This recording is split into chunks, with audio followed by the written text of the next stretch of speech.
আমরা লক্ষ্য করেছি বাংলাদেশের সোসাইটি জামালপুরের জেলা ইউনিটের একটি কমিটি উনি প্রস্তাব করেছিলেন যে এই কমিটিতে আওয়ামী লীগের দোসররা রয়েছে, যে এই কমিটিতে রেস্কিউদের সাথে যারা সম্পৃক্ত না, কখনোই আজীবন সদস্য না, কখনোই রেড ক্রিসেন্টের সাথে সম্পৃক্ততা ছিল না, তাদেরকে সদস্য হিসেবে প্রস্তাব করা হয়েছে। এই কমিটিতে দলীয় শৃঙ্খলা ভঙ্গের অভিযোগে বিএনপি থেকে বহিষ্কৃত একজনকে ভাইস প্রেসিডেন্ট হিসেবে প্রস্তাব করা হয়েছে। সেই কমিটিতে অসামাজিক কর্মকাণ্ডের অভিযোগে অভিযুক্ত তাকে সাধারণ সম্পাদক হিসেবে প্রস্তাব করা হয়েছে।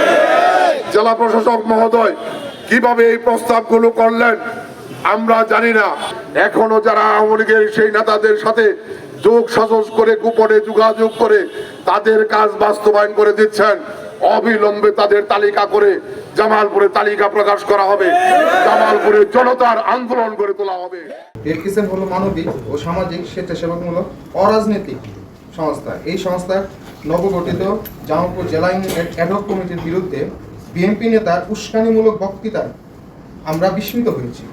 আমরা আরও বিস্মিত হয়েছি যে বিএনপি নেতা শাহ মোহাম্মদ ওয়ারেস আলী মামুন নতুন অ্যাডহক কমিটির চেয়ারম্যান, জেলা প্রশাসক সহ প্রত্যেক নেতৃবৃন্দকে সামাজিক ও মানসিকভাবে হেয় প্রতিপন্ন করে বক্তৃতা দিয়েছেন। তিনি জেলা প্রশাসককে পর্যন্ত ছাড় দেওয়া হবে না বলে হুমকি প্রদান করেন।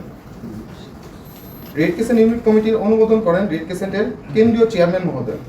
কমিটি অনুমোদনে সুযোগ্য জেলা প্রশাসক মহোদয়কে জড়িয়ে বিভ্রান্তিমূলক বক্তব্যের তীব্র নিন্দা জানাচ্ছে। এছাড়া অ্যাডহক কমিটির সদস্য বিশিষ্ট নারী নেত্রী শামীমা খান একজন সম্ভ্রান্ত মুসলিম পরিবারের সন্তান হলেও তাকে নাস্তিক বলে কটূক্তি করেন। এছাড়াও কমিটি আরও দুজন সম্মানিত সদস্যদের বিরুদ্ধে বানোয়াট কথাবার্তা বলে তাদেরকে সম্মানহানি করেন। রেড ক্রিসেন্ট ইউনিটের যে কমিটি এসেছে এই কমিটির বিরুদ্ধে দেখলাম জামালপুর জেলা প্রশাসক মহোদয়ের আঙ্গিনা সে একটি সমাবেশ করেছে। সেই সমাবেশে অত্যন্ত আপত্তিজনক বক্তব্য রেখেছেন জেলা প্রশাসক মহোদয়ের বিরুদ্ধে, যেটা আমরা তীব্র নিন্দা এবং জামালপুরবাসীর পক্ষ থেকে খুব দুঃখ পেয়েছি। আমরা এই ঘটনার জন্য তীব্র নিন্দা এবং প্রতিবাদ জানাই।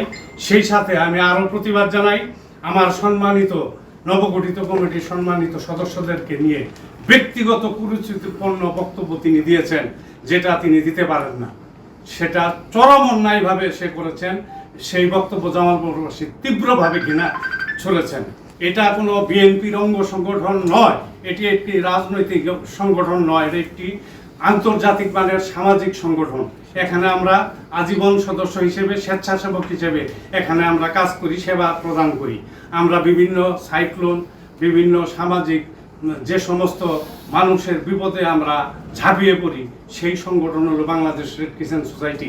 এবং এই সোসাইটির এই কমিটি দিয়েছে বাংলাদেশ রেড ক্রিসেন্ট সোসাইটির মাননীয় চেয়ারম্যান মহোদয় এটি অনুমোদন দিয়েছেন। এখানে জামালপুরে মিথ্যাভাবে জামালপুরের জেলা প্রশাসককে এইটাকে তিনি অ্যাডভোকেট শাহ মোহাম্মদ ওয়ারেস আলী দায়ী করেছেন, সেটা তার জানার অভাব। এটা জেলা প্রশাসক অনুমোদনও দেয় নাই, এই জেলা প্রশাসক এটার ব্যাপারে কোনো কিছু জানেও না, অবহিতও না।